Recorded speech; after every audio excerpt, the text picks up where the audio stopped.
มีเมียให้มันย่อง มีพี่น้องให้มันยื้อมันยาม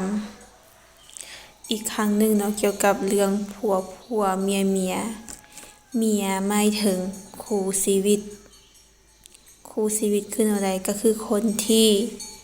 เฮาตื่นขึ้นมาแล้วก็เห็นหน้าเมีย และก่อนสินอนก็คือเห็นหน้าเมีย เพราะว่า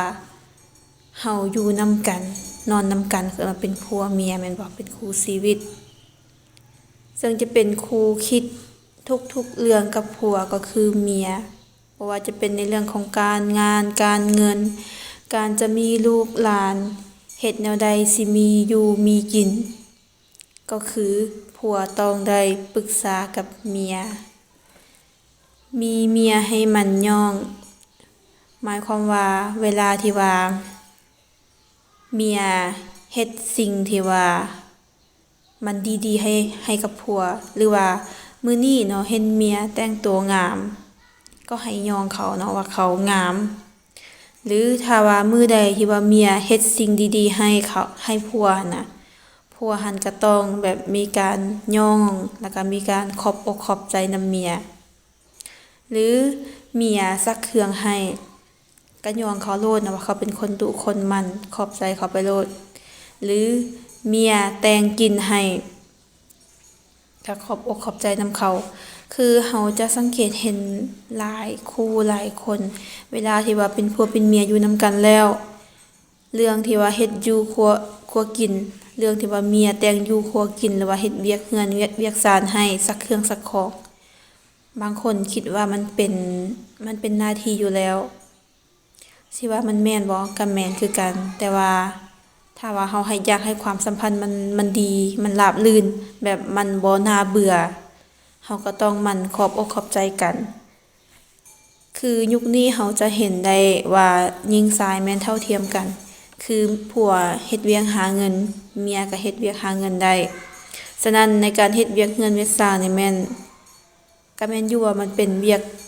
ที่เบามันเป็นเวียกของผู้หญิง แต่ว่าบางครั้งบางคราวเฮาก็ต้องช่วยกัน หรือบางครั้งที่ว่าผัวเฮ็ดเวียกมาเมื่อยๆบ่ทันเฮ็ด เมียคันว่าเมียว่างเมียมีเวลาหั่นน่ะเพิ่นเฮ็ดให้อยู่แล้ว คือพวกเฮ็ดอยู่คงกินซักเครื่องซักของให้ แล้วเมื่อเมียเฮ็ดให้ก็ควรที่จะยองเขาแด่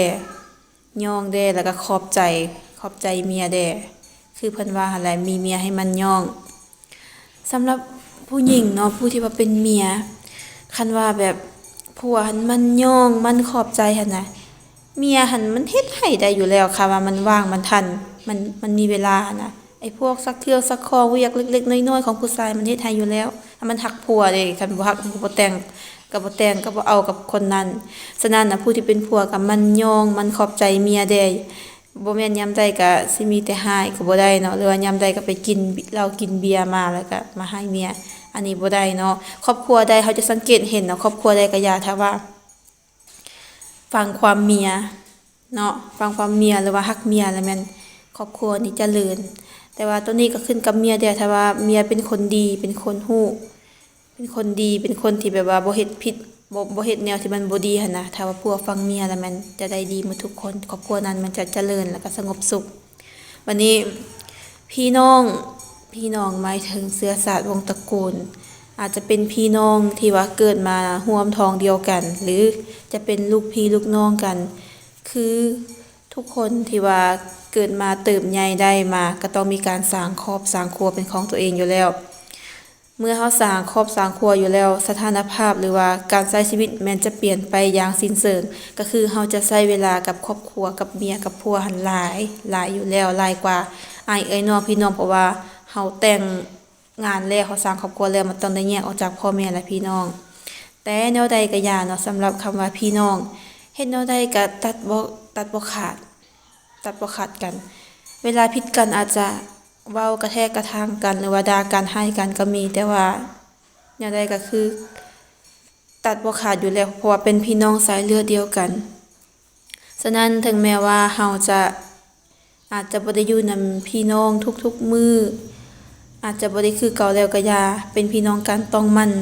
ไปเยี่ยมไปยามกันและมันช่วยเหลือซึ่งกันและกัน